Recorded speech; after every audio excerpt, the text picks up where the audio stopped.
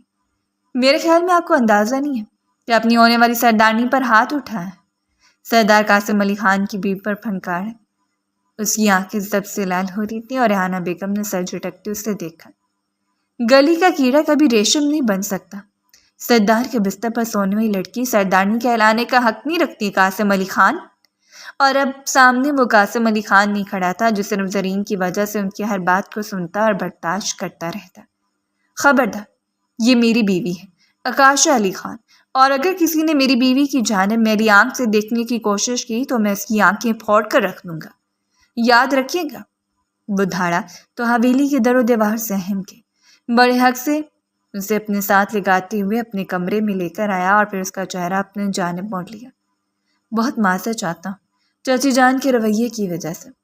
اس بار اس کا ٹھہر جانے والا لہجہ جتنا دھیما تھا کہ پہلے سے اس کے لہجے کی دھار سن کر کانپ رہی تھی، اب نہ بے وجہ اس سے دور ہو کر مچل اٹھی۔ یہ سب کچھ آپ سے شادی کرنے کا نتیجہ ہے۔ آپ میری زندگی برباد کر کے مجھ پر مسلط ہوتے اور نہ ہی مجھے بار بار میری اوقات یاد کروائی جاتی۔ وہ بات کرتے رو رہی تھی اور قاسم اس کے حسین چہرے کو دیکھ رہا تھا۔ میں اپنی زندگی میں بہت خوش تھی، تب تک آپ میرے پاس نہیں تھے۔ بہت مطمئن زندگی گزار رہی قاسم علی خان۔ وہ بھی انسان تھا، آج تک جسے سر پر بٹھانے کی بات کی وہ اس کے آستین کا سانپ بن گیا، اور لڑکی اس سے اتنا ڈرنے کے باوجود اسی پر الزامات کر رہی تھی۔ میں نے شادی تمہاری رضامندی سے کی، تم نے رضامند ہو کر اپنے چچا کو زبان دی تھی اور تبھی میں نے تم سے نکاح کیا۔ اس کے بدلے میں تمہارے کزن نے مجھ سے کاروبار کی قیمت لی۔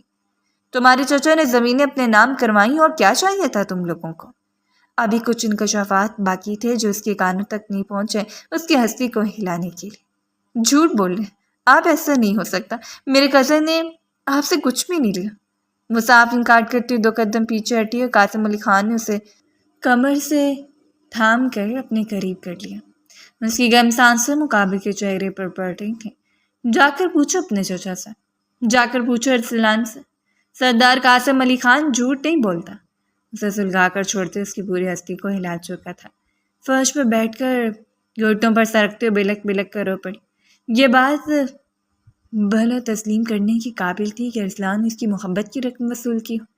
اس رات کا سارا مزہ اس کی آنکھوں کے سامنے گھومنے لگا۔ وہ کیسے اسے قائل کہہ رہا تھا، یہ شادی تمہارے لیے ضروری ہے، میری خاطر کر لو، تمہیں میری محبت کا واسطہ۔ اور وہ بہک گئی تھی۔ اور پھر اس کی وہ تجویز، رہ رہ کر اسے یہ سب کچھ یاد آ رہا تھا اور بس روتی ہی چلی جا رہی تھی۔ نہ جانے کتنا وقت ہو گیا اسے نہیں معلوم، بس بکھرے بالوں کے ساتھ اپنی آنکھوں کی سرخی کو چھپائے روتی رہی۔ نہ جانے کتنے گھنٹوں کے بعد وہ آیا اور جیسے اپنے کمرے میں داخل ہوا سے فرش پر بیٹھ کر روتا ہوا پایا تو تیزی سے اس کی جانب بڑھا۔ آکاشا، تم رو رہی ہو؟ اس کا نڈھال سا وجود ریزہ ہو چکا تھا۔ کیا تمہیں میری کسی بات نے ہرٹ کی ہے؟ آکاشا اس کے چہرے کو اپنے ہاتھوں کے بارے میں پوچھ رہا تھا اور وہ سر اٹھا کر اس شخص کو دیکھتی رہ گئی۔ اس لمحے دونوں ایک ہی کشتی کے مسافر لگ رہے تھے۔ اس نے محبت کی، لیکن محبت کے بدلے میں اسے کیا ملا؟ کچھ بھی نہیں۔ اور گھر سے رقم دے کر اس شخص نے ایک بار پھر اپنا ہم سفر چننا چاہا تھا جو عزت دار ہو، جو اسے محبت کرنا جانتا، لیکن بدلے میں اسے کیا ملا؟ کچھ بھی نہیں، اذیت اور بس اذیت۔ اسے اپنے سینے سے لگایا، اس کے بالوں میں انگلیاں چلا رہا تھا۔ میں تمہارا شوہر ہوں، تم سے محبت کرتا، تم پہ یقین کرتا، اور تمہارا حق بھی بنتا ہے کہ تم اس کو ٹوٹنے نہ دو۔ آج پہلی بار بھی عزیز اس کے کندھے پر سر رکھے پرسکون ہو کر آنکھیں بند کیے ہوئے تھے۔ اللہ نے حلال رشتوں میں بڑی کشش رکھی ہے۔ پہلی بار سردار قاسم علی خان کی قربت میں آ کر اس کے لیے وبال جان بنتی جا رہی تھی۔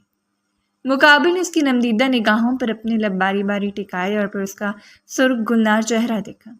اگر تمہارے پاس کوئی نہیں ہے تو آنکھیں کھول کر دیکھو، تمہارے پاس سردار قاسم علی خان ہے، کیا اس سے بھی بڑھ کر تمہیں کچھ چاہیے؟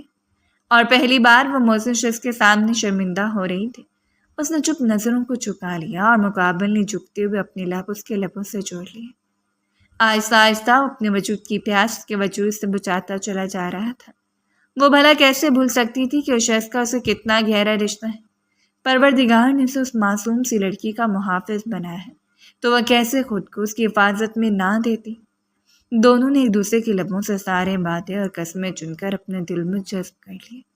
وہ صرف ایک رات کا واقعہ نہیں تھا، بلکہ آنے والے ہر دن میں شاندار ثمرتیں ثابت کر دیا کہ مردانگی اور محبت دو الگ چیزیں ہیں۔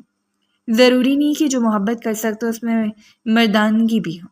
اسے اپنی بیوی سمجھتے اس نے اسے عزت و احترام سے نوازا تھا کہ جیسے پوری حویلی اس کے سامنے سرنگوں ہو جائے۔ اسے محبت سے سمیٹ لینا جانتا تھا، اسے منانا جانتا تھا، اور اسے سردار بیوی بنا کر اپنے سارے یقین ارمان کو اس کے کندھوں پر لادنا جانتا تھا۔ اور یہی تو محبت کا آغاز ہوتا ہے، ایک ایسی محبت جو یقین سے بنی ہو۔ لیکن کوئی نہیں جانتا تھا کہ محبت اس قدر کھوکھلی ہو جائے گی۔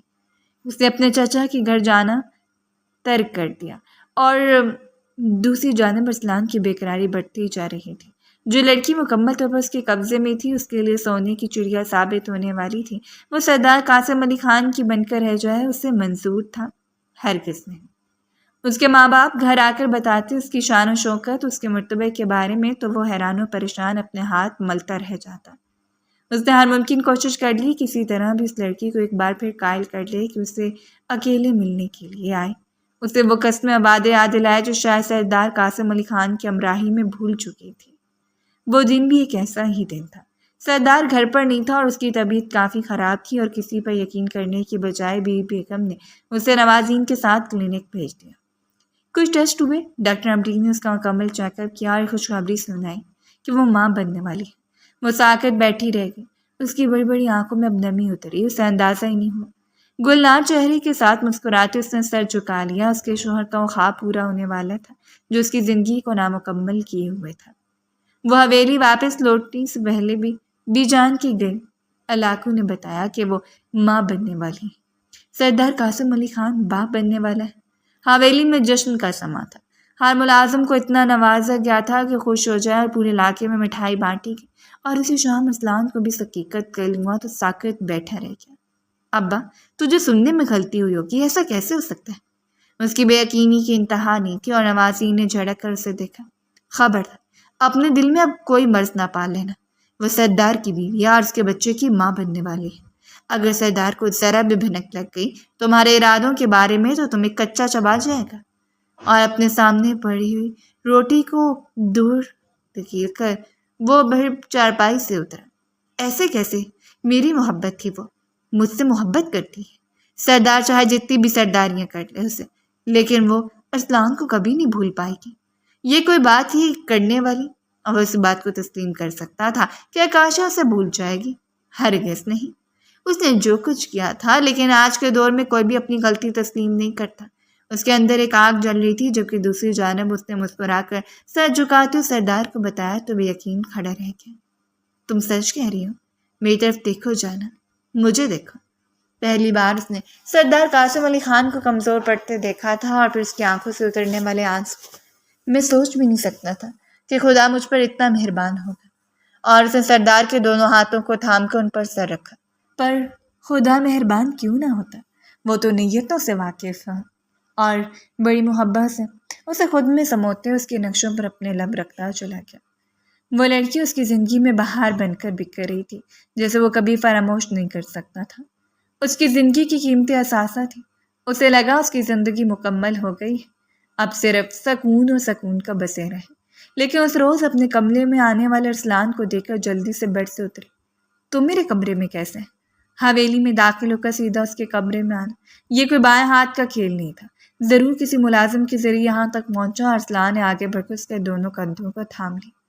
تم مجھ سے پوچھ رہی ہو کیا دولت نے تمہارے دل سے محبت کو ختم کر دیا؟ میں سوچ بھی نہیں سکتا تھا تم مجھے بھول جاؤ گی۔ مجھے آکاشا؟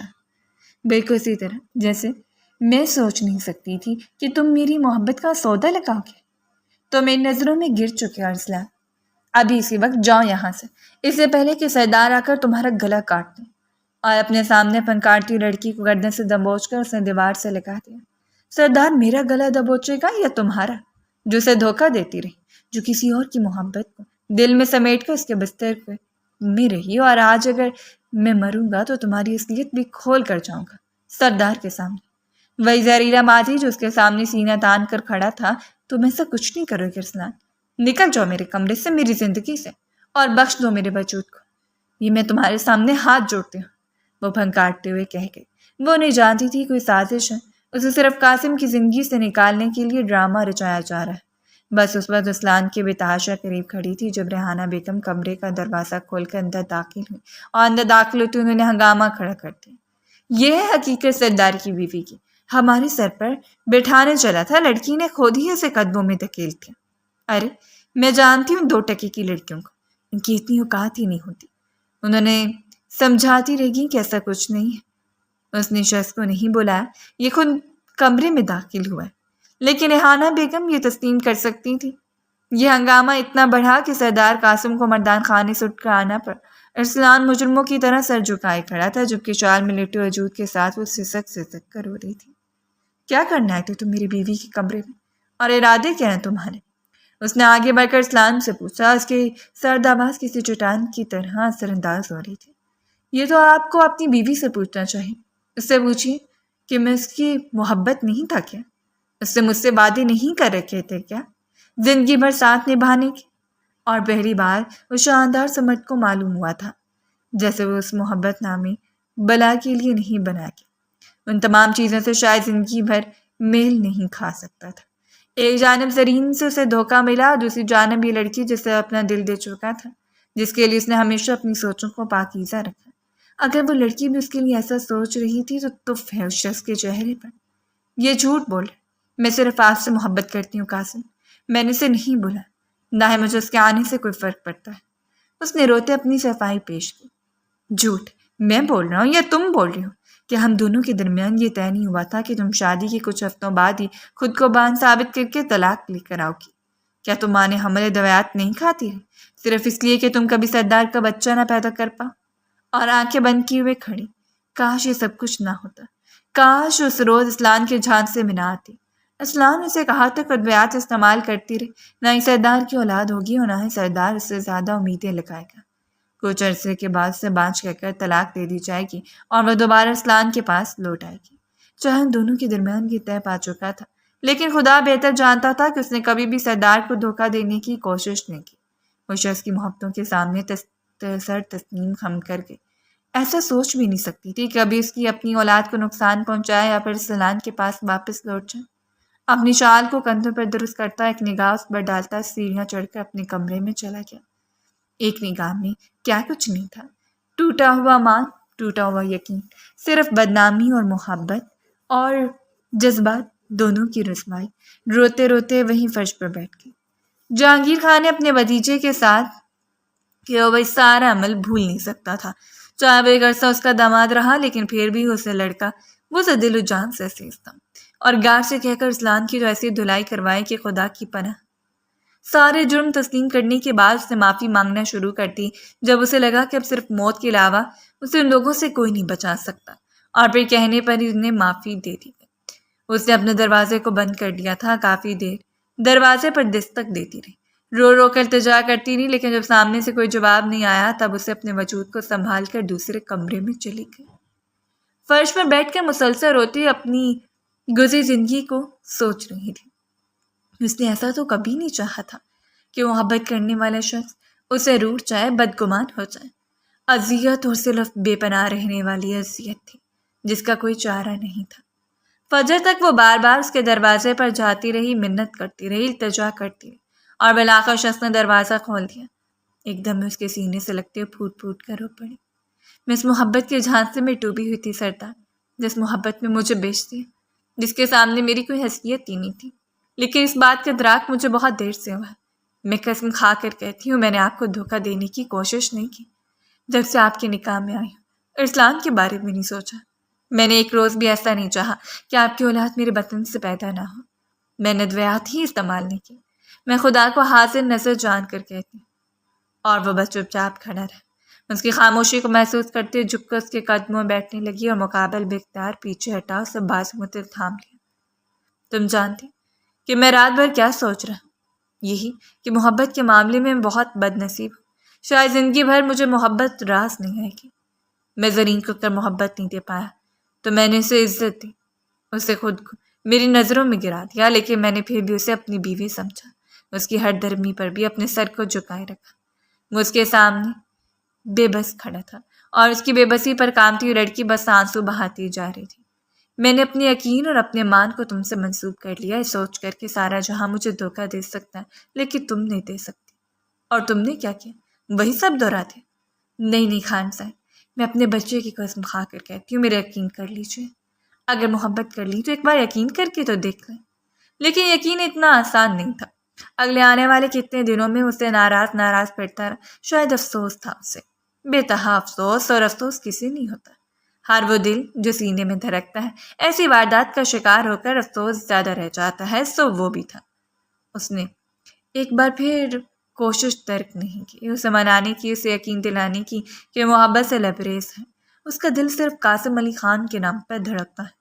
اس دن بھی وہ جرگے سے واپس آیا، اسے نظر انداز کر کے صوفے پر بیٹھا تھا جب مرجھائی ہوئی رنگت کے ساتھ سے دیکھتے ہوئے وہ آ کر اس کی گود میں سر رکھ گئی۔ مقابل نے نرمی سے اپنی انگلیاں اس کے بالوں میں چلانا شروع کر دی، جو کہ اس کا دل فریب کام تھا۔ اس لڑکی کے لمبے تراشیدہ بال سے بہت اچھے لگتے تھے اور وہ ہمیشہ انہیں الجھایا کرتا۔ کب معاف کر دیں گے مجھے؟ میں آپ کے بغیر مر جاؤں گی تب؟ اور قاسم نے اپنی انگلیاں اس کے لبوں پر روک لی۔ تمہیں لگتا ہے کہ تم میں خود سے دور کر چکا؟ نہیں، بلکہ مجھے لگتا ہے کہ آپ نے مجھ سے خود سے محروم کر دیا۔ اس کی بے قراری اور رونے پر ذرا دل فریبی سے مسکرایا۔ وعدہ کرتی ہوں کہ آج کے بعد تمہارے دل میں کوئی بھی محبت سر اٹھانے کی کوشش کرے گی تو تم سب سے پہلے مجھے آگاہ کرو گی۔ وہ وعدہ لے رہا تھا اور اس نے اس کے ہاتھ پر ہاتھ رکھنے کی بجائے اپنا سر رکھ۔ جس روز میں آپ سے دغا کروں اسی روز مر جاؤں۔ اتنا تو حق بنتا تھا کہ وہ سردارنی اپنے سردار کے لیے مر جاتی، اسے وعدہ خلافی نہ کرتی، اسے خود سے محروم نہ کرتی۔ اتنا تو حق بنتا تھا کہ اپنے دل کو محبت سے لبریز کر دیتی، جو دل قاسم علی خان کے نام ہو چکا تھا، جو اسے دیوانگی کی حد تک چاہتا تھا۔ اور قاسم نے اسے اپنے ساتھ ٹکاتے اس کے ماتھے پر لب رکھ دی۔ وہ دل کی گہرائیوں سے اسے چاہتا تھا، جانتا تھا کہ اگر ماضی میں کچھ غلطیاں ہوئی بھی ہیں تو وہ دوبارہ نہیں دہرائی جائیں گی۔ وہ لڑکی قابل محبت ہے۔ ہر بار اگر عورت معاف کر دیتی ہے تو کبھی کبھی مرد کبھی حق بنتا ہے کہ اپنی دل کو بڑا کر لے، اپنی پسندیدہ عورت کے سر جھکانے پر اس کی غلطی کو تسلیم کر کے اسے سینے سے لگا لے، کیونکہ عورت ناقص العقل ہے۔ اگر پروردگار نے اسے مرد کی حفاظت میں دیا ہے تو حفاظت اور ذمہ داری لینا آسان کام نہیں ہوتا۔ نہ جانے کتنی بار معاف کرنا پڑتا ہے، نہ جانے کتنی بار منانا پڑتا ہے، تاکہ وہ گلاب کی طرح کھلی رہے، تاکہ وہ مرجھا نہ جائے، تاکہ اس کی رنگت زرد نہ ہو۔ اور یہی تو محبت کی پہلی سیڑھی ہوتی ہے۔ لالے سے بھرے ہوئے لوگ اس کی زندگی سے نکل گئے۔ ایک حسین سفر، ایک حسین ہم سفر کا ساتھ ان دونوں کا منتصر تھا، جس پر چل کر ایک دوسرے کی زندگی کو جنت بنا سکتے تھے۔